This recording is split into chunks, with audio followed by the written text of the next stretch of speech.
안녕하세요. 먹는 걸 좋아하는 40살 여자입니다. 저는 제가 봐도 참 맛있게 먹고 또 그걸 즐기는 아주 평범한 주부예요. 제가 어릴 적에 부모님께서 절 데리고 맛있고 고급지도 않은 식당을 많이 데리고 다니기도 하셨고 그런 걸 보고 자라서였는지 대학 가서 알바하며 용돈 벌고 살 적에도 또래 친구들이랑 유행한다는 맛집이나 브런치 카페를 다니며 사진 찍고 먹어보는 걸 특히 좋아라 했어요. 저희 부모님께서 대단한 자수성가는 아니지만 나름 젊을 적부터 열심히 일하고 돈을 굴리셔서 재산이 제법 많은 분들이셨고 대학을 가서 제가 스스로 과외를 하며 용돈 벌이를 했는데도 불구하고 딸 자식이니 예쁘다고 용돈을 여유 있게 챙겨주신 덕에 저는 금전적인 부족함을 딱히 겪어본 적이 없었습니다. 애써 궁상을 떨며 살 이유가 없었던 것이죠. 저한테는 여동생이 하나 있는데요. 아주 어릴 적에 이 친구가 백혈병을 앓은 적이 있었어요. 지금도 생생하게 기억나는 게 엄마가 하루는 저를 붙잡고 옷을 입히시면서 말씀하시더라고요. 오늘 여동생이 아주 먼 곳을 갈지도 모르니 혼자 떠나는 애 외롭지 않게 우리가 인사를 잘해주자고 하셨죠. 지금은 저도 자식을 낳고 사는 여자인지라 그 말이 얼마나 사무치고 슬프고 애절한지 이해를 하지만 그때만 해도 전 여동생이 혼자 어디 놀이공원이라도 놀러 가는 줄 알고 얼마나 희생을 했었는지 몰라요. 그런데 그렇게 엄마 따라가 보니 여동생은 병실에 누워있고 그 옆에 할아버지 할머니 그리고 아빠까지 모두가 숨죽인 채 병실 안으로 들어오는 걸 바라보더라고요. 모두의 눈에 담겨져 있던 좌절과 슬픔, 그런 감정들이 어렸지만 충분히 느낄 수 있었죠. 뭔가 대충 여동생이 좋은 곳에 가는 게 아니라는 걸 알게 되었고 그날 저는 시샘했던 게 미안해서 여동생 옆에 내내 붙어 있었어요. 정말 온 가족이 그 조그만 애가 병실 침대에 누워 링게를 여기저기 꽂고 있는 끔찍한 모습을 그저 바라만 보고 있었던 거죠. 아주 천만다행이게도 그날 수술이 있었던 여동생은 수술이 잘 끝나기도 했고 또 차차 상태가 잘 호전되어 백혈병 완치 판정을 받았지만 전 아직도 제 옆에서 깔깔거리며 환하게 건강하게 웃는 여동생을 보면 그때 생각이 나 아찔하답니다. 이 아이가 또 언젠가 제 곁을 떠날지도 모른다는 걱정 때문에 말이죠. 떠나보낼 뻔한 딸이어서 그런지 저희 부모님은 어릴 때부터 제 여동생을 참 각별하게 챙기셨어요. 하나밖에 없는 언니가 저이다 보니 제 손에 꼭 나이에 안 맞는 큰 돈을 쥐어주시며 오다 가다 여동생이라 맛있는 거 사 먹으라고 갖고 싶은 거 다 사라며 하셨고 대충 여동생이 병으로부터 완쾌가 된 것이란 걸 눈치챈 저도 더 이상의 시샘 없이 오로지 여동생을 위해서 그 돈을 썼답니다. 둘이서 학교 끝나고 집에 올 때도 일부러 여동생 반 앞에서 기다렸다가 손잡고 데려왔고 가는 길에 분식집이라도 있으면 꼭 여동생한테 몇 번은 물어봤네요. 저거 먹고 싶냐? 뭐 먹고 싶은 거 없냐? 하면서 말이죠. 그렇게 전 여동생과 돈독하게 자라왔습니다. 교우관계가 좋았어서 친구들이 많았지만 그 중에서도 여동생이 가장 애틋하고 특별하고 또 가까운 둘도 없는 제 친구예요. 저와는 달리 어릴 때 병원도 자주 다니고 또 연약해서 활발하지 못했던 여동생은 친구가 많이 없었는데 그래서였는지 더욱 여동생 옆에서 베스트 프렌드처럼 있어주려고 노력했어요. 이 아이가 친구 없는 것에 대해 미련 갖거나 안타까워하지 않도록 옆에서 늘 웃게 해주려고 노력을 한 것이었죠. 언니로서 말입니다. 그러다가 제가 결혼을 했어요. 이모가 아내분의 자식이라며 만나보라 해서 대학 졸업하고 일을 하던 중에 소개팅에 나가 만나게 된 사람이었죠. 저는 딱히 돈을 벌어야 한다는 생각이 없었어서 제가 하고 싶은 일을 하고 싶어 찾아보다가 덜컥 항공사 승무원이 돼서 승무원으로 일을 하던 중이었고 남편은 대기업에 재직을 하면서 지방 근무를 3년 정도 했다가 막 다시 서울로 돌아왔던 때였죠. 뭔가 저는 하늘 위에서 일을 하다 보니 늘 피곤에 쩔어 있었고 그래서 평범하게 두 다리로 걸어다니며 데이트를 하는 것을 갈망하던 중이었고 남편은 남편대로 젊은 나이에 회사 때문에 원치 않은 지방에 가 있다가 다시 서울로 돌아오며 여기저기 서울에서 데이트를 하려고 안달이 난 중이었죠. 각자가 뭔가 데이트를 한다는 것에 로망이 있고 열망이 있던 젊었던 때라 자연스레 급속도로 연인이 되었습니다. 데이트도 시간 날 때마다 미친 듯이 해대며 연애를 했죠. 비행하고 외국에 가 있어도 남편이랑 어느 맛집을 가서 데이트할지 그걸 검색하고 있었고 남편도 마찬가지였어요. 그렇게 맛있는 거 먹으며 거의 서울 전역의 맛집을 다 통돌아며 다녔던 것 같고 그러다가 진짜 맛있어서 혼자만 먹기 아깝다는 생각이 들면 포장을 해서 집에 가 여동생에게 나눠주기도 했습니다. 여동생이 좋아라면 또 그 잠깐 틈을 내서 여동생을 데리고 찾아가기도 하는 등 연애와 함께 저는 정말 바쁘게도 살았죠. 그러다가 자연스럽게 남편과 여동생을 가장 먼저 소개해줬어요. 제 가족으로 말이죠. 늘 입에 여동생이 맛있는 걸 좋아한다고 어릴 때부터 참 많이 맛집을 함께 돌아다녔다는 말을 달고 살았다 보니 남편도 여동생을 궁금해했고 그렇게 셋이 만나 함께 맛집도 제법 다녔습니다. 혹시라도 남편이 불편해하지 않을까 눈치를 보기도 했는데 늘 남편이 먼저 여동생을 불러주고 챙겨주니 전 더없이 고마웠죠. 그러다가 여동생도 남자친구가 생겼고 이 아이는 첫 남자친구였는데도 어찌나 뜨겁던지 저희 커플보다 결국 결혼을 먼저 했어요. 여동생 커플이 결혼하고 잘 사는 모습까지 다 지켜보며 저희도 서서히 결혼을 하겠다는 마음이 들어 결혼을 하게 된 것 같아요. 둘 다 결혼을 하기 전부터도 더블 데이트를 하면서 자주 만나서인지 결혼을 하고 가족이 되고 난 후에도 저희는 서로의 집에서 자주 모여 놀거나 밖에서 예전처럼 맛집을 찾아다니며 함께 휴일을 보내고 돈독히 지냈습니다. 이렇게 잘 지내는 와중에 올해 코로나가 터지면서 제가 사표를 쓰게 되었어요. 나이를 생각하면 승무원 치고 정말 오래도록 한 일이었지만 제 나름대로 저만의 전문적인 일이라 생각하며 후배들의 멘토로 그리고 제 분야에서 인정받는 상사로 보람차게 일을 해왔는데요. 아무래도 코로나로 후배들까지 설 자리가 사라지는 마당에 제가 그냥 제 욕심에 일을 붙잡고 있는 건 아닌가 싶어서 2달 내내 이 고민하다가 정말 눈 딱 감고 사표를 냈어요. 어쩌다 덜컥 합격이 되어 시작한 일이었지만 이렇게 일을 그만두게 되니 끝마무리가 좋지 못한 것 같아서 마음감이 교차했죠. 그래도 퇴사를 한 저를 축하한다며 어디 맛집에서 공수해온 음식들을 차례를 펼쳐놓고 술잔치를 벌여준 여동생네 부부와 남편이 있어서 참 든든했습니다. 그런데요, 일을 그만두고 제가 시간적인 여유가 생겨 집에 있다 보니 새롭게 맞닥뜨리게 된 것들이 생겨났어요. 바로 저희 시댁 식구들이었습니다. 평소에도 나름 시댁 어른들과 1살 어린 시누이한테 인사를 잘 해왔었어요. 남편이 제 동생하고 제 친정 식구들에게 잘해주니 저도 당연히 남편만큼은 해야 한다는 생각을 늘 해왔었고 그래서 시댁 어른들께 남편이 시키지 않아도 알아서 척척 안부 인사를 드리고 맛있는 거 있으면 보내드리거나 시간 날 때 불러서 사드리는 등 나름 며느리로서 최선을 다하며 살았어요.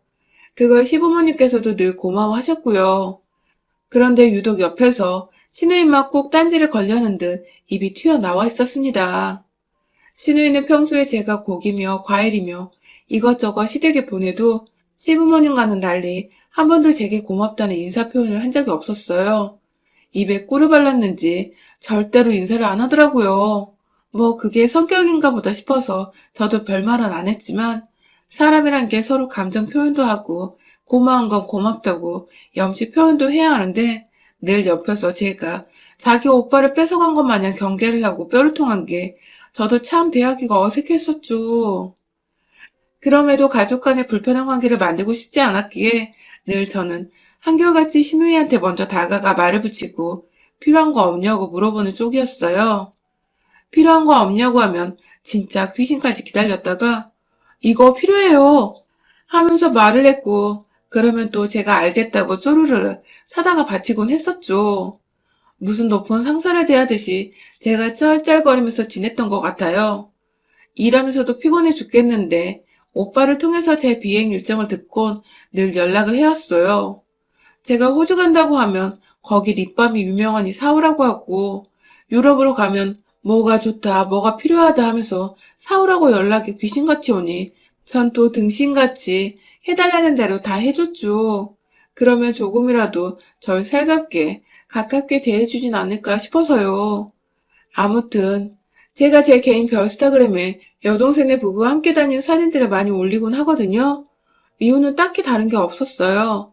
팔로우 수도 100명도 안 되는 작은 계정에서 유일하게 맛집 사진들을 올리면서 별스타그램을 활발하게 하는 게 제 여동생 하나뿐이었던지라 둘이서 죽이 잘 맞아 추억 교환식으로 별 생각 없이 하던 SNS였습니다. 하지만 그게 늘 신우이한테는 안 입고 왔나 보더라고요.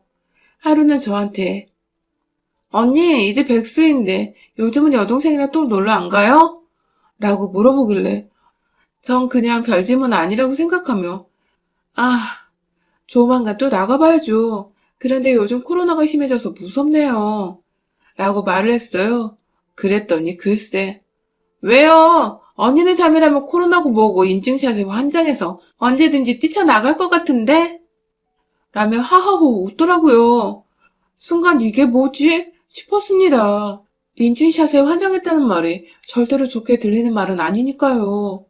별 생각 없이 웃고 지나쳐서였는지 신우이의 깐족거림은 점점 더 심해져 갔어요. 하루는 제 계정에서 저와 여동생이 함께 간 카페 사진에다가 누가 익명의 계정으로 댓글을 달았더라고요. 사진도 없고 계정은 비공개인 그 사람이 쓴 댓글은 정말 짜증이 확 밀려오게 만들었죠. 돼지들이에요? 왜 이렇게 쏘다녀요? 라고 적었더라고요. 그 당시 코로나가 잠잠해져서 정부에서는 막 나가라고 돈을 풀기 시작하던 중이었고 저나 여동생이나 오래도록 조심하며 집에 있다가 답답한 마음에 집 근처 유명하다는 카페에 가서 커피 한잔하고 온 건데 돼지들이라니 왜 이렇게 쏘다니다니 평소에 제 계정을 잘 봐왔던 사람인 것 같더라고요. 순간 신우이부터 생각났지만 증거가 없으니 괜한 오해부터 하기 싫어서 별거 아닌 듯 무시를 하려고 했어요. 하지만 그 다음번에도 제가 남편과 둘이서 배달을 시켜 먹은 것이나 남편 쉬는 주말에 어디 경기도로 나들이를 갔다가 올려놓은 사진마다 익명의 계정은 지속적으로 기분 나쁠 만한 댓글을 달았어요. 얼굴이 호빵이다 못해 터지겠어요. 라는 제 외모에 대한 비하하는 말부터 시작해서 남편 지갑 털어먹는 지갑충 이라는 듣도 보도 못한 단어로 인신공격까지 했죠. 정말 열이 받는 와중에 여동생도 서서히 댓글의 존재를 알게 되며 화를 내기 시작했고 급기야 다 같이 모인 자리에서 남편의 귀에도 들어가 남편이 저보다 더 열이 받았어요. 누구냐고 사이버 수사대 같은 데 신고를 하자며 막 난리를 피우던 그때 타이밍도 절묘하지. 신우이가 남편한테 전화를 걸었더라고요.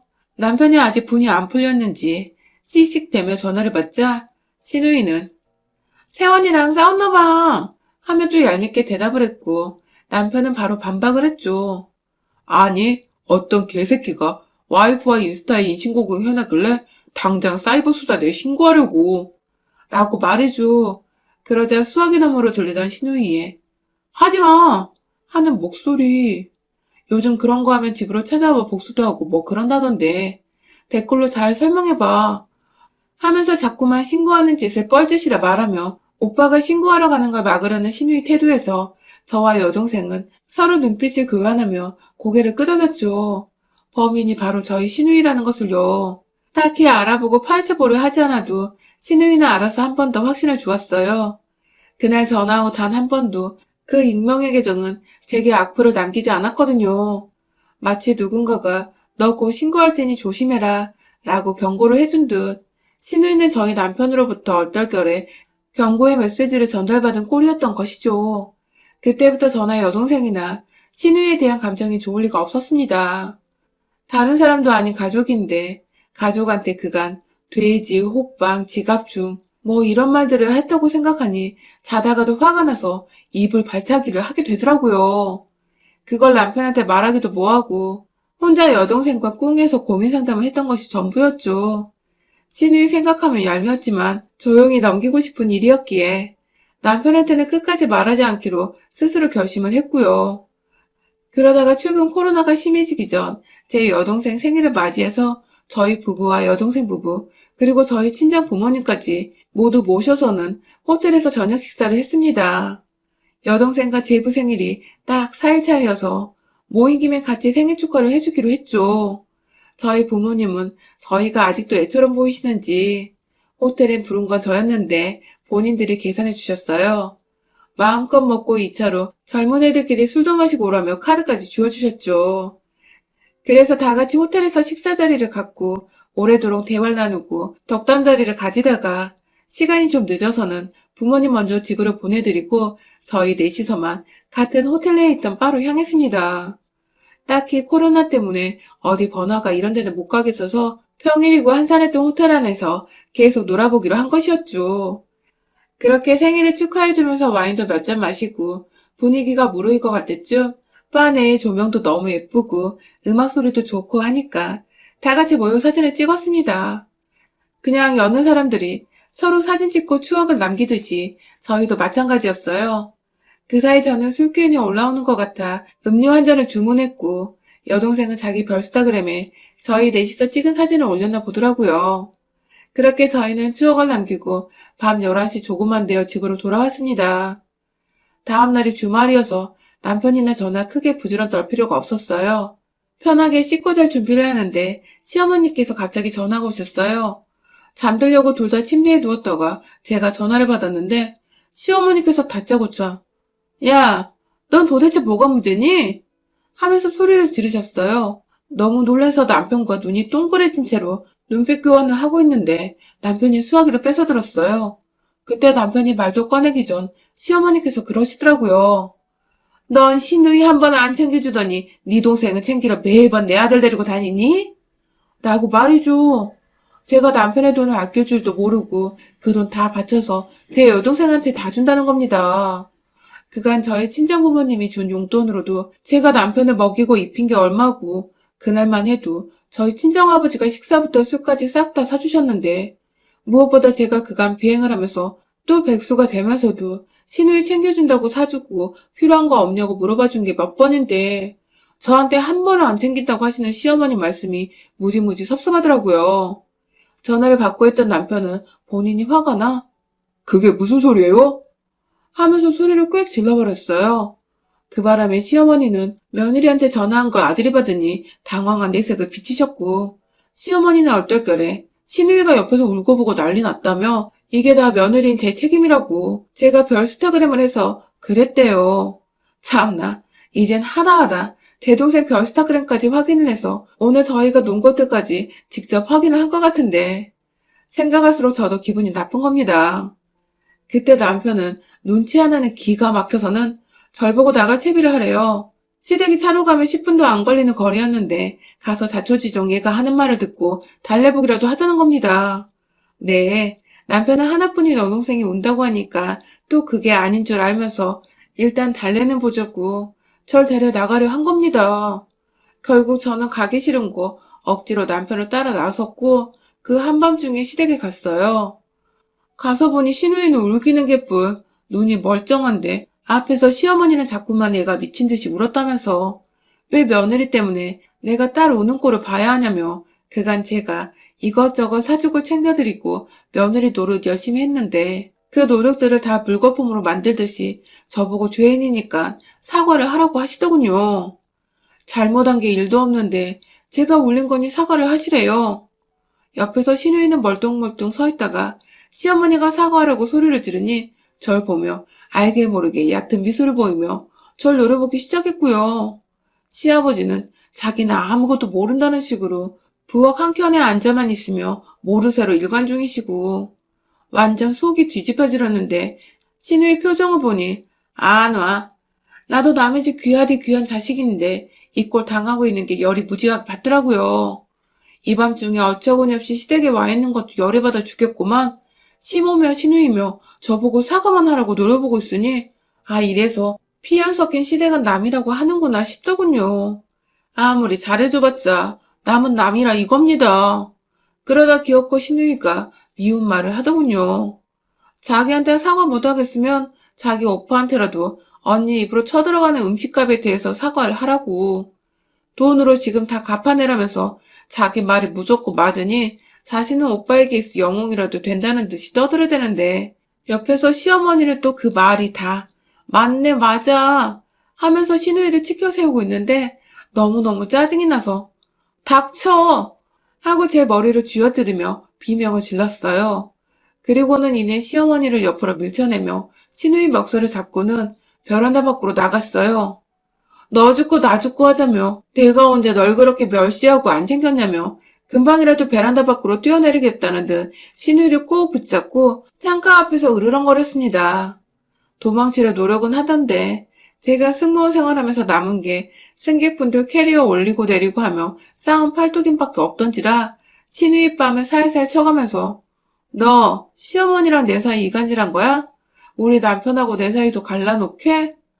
하면서 창문으로 자꾸만 밀어내며 멱살을 쥐고 흔들었죠. 그러자 신우이는 이미 겁을 먹은 상태에서 저의 정신 나간 눈빛이 퍽 소름 끼쳤는지 말을 못하다가 오빠 하면서 울기 시작하더라고요. 뭘 잘했다고 말이죠. 우는 신우이 옆에서 시어머니는 며느리가 돌았다며 욕을 퍼부으며 말리려 하고 이거 까딱에 당한 저 혼자 미친년이 되어버릴 것 같은데 저도 이대로 혼자만 나쁜 년이 될 수 없겠더라고요. 남편이 형이 말했습니다. 너네 여동생 얼마 전까지 내 별스타그램 들어와서 악플 쓰던 그 악플러야. 라면서 내가 당신 때문에 참고 모른 척하려 했는데 라고 말을 흐리니 신우이는 자기가 아니라면서 울면서도 거짓말을 치며 우기기 시작했고 제가 지금이라도 경찰서 가서 신고를 해야겠다고 나갈 채비를 하니 갑자기 언니 하면서 제 앞에 와서 제 다리를 붙잡고 안아주더군요. 불쌍한 표정을 지으면서 말이죠. 방금 전까지 저한테 멱살 잡히면서도 잘못 없다는 듯 울고 있는 년이 순식간에 저한테 미안하다고 매달리는 이 상황. 이게 다 정말 1분도 안 되어 일어난 일이었습니다. 의심의 눈으로 제 얘기를 듣다가 저한테 매달리고 있는 자기 여동생을 보자 상황 파악을 한 남편은 머리가 지끈거리는지 자기 머리를 지그시 누르며 눈을 감더라고요. 그 바람에 앞에서 난리가 난 채 절 2년 전은 하고 계시던 시어머니도 순식간에 입을 틀어 막았고요. 시아버지는 그제서야 내가 너 안 그랬을 줄 알았다 하면서 체면 차리는 짓거리나 하고 있고 아유 진짜 완전히 정이 뚝뚝 떨어졌습니다. 저요? 남편한테 우리 관계 좀 생각해 봐야겠다고 내가 그간 시댁에 퍼본 돈이 얼마고 우리 부모님 돈으로 당신 사먹인 게 얼마인데 나한테 아무것도 안 한 며느리 취급을 하는 시댁을 다시는 못 볼 것 같다며 이 한마디를 하고는 시댁에서 나와 걸어서 집으로 가려 했어요. 그러자 남편은 나오는 순간까지도 자기 부모랑 동생한테 욕을 퍼부으면서 우리 이혼하면 나 호접할 줄 알아? 하면서 윽박을 질러버리곤 절 따라 나왔어요. 한참이나 밖에서 실랑이를 했어요. 남편은 잘못했다고 이게 다 자기 잘못이라며 다시는 시댁 식구들이랑 이런 일 안 얽히도록 연락도 못하게 하겠다고 싹싹 빌었고 그래봤자 사랑 싸움이지만 남편의 완고한 태도에 저도 알겠다며 못 이기는 척 남편 손에 이끌려 차를 타고 집에 돌아왔네요. 진짜로 지금까지도 남편 덕분에 저는 시댁으로부터의 연락을 완전히 차단당하고 있고요. 여동생과 맛있는 거 먹고 다니는 사진은 신우이 의식해서 전보다 몇 배 더 열심히 찍어 올리는 중이고 신우이는 절 차단도 안 했는데 어디서 유령처럼 보는지 어쩌다 좋아요를 급 눌렀다가 지운 적도 몇 번 있었답니다.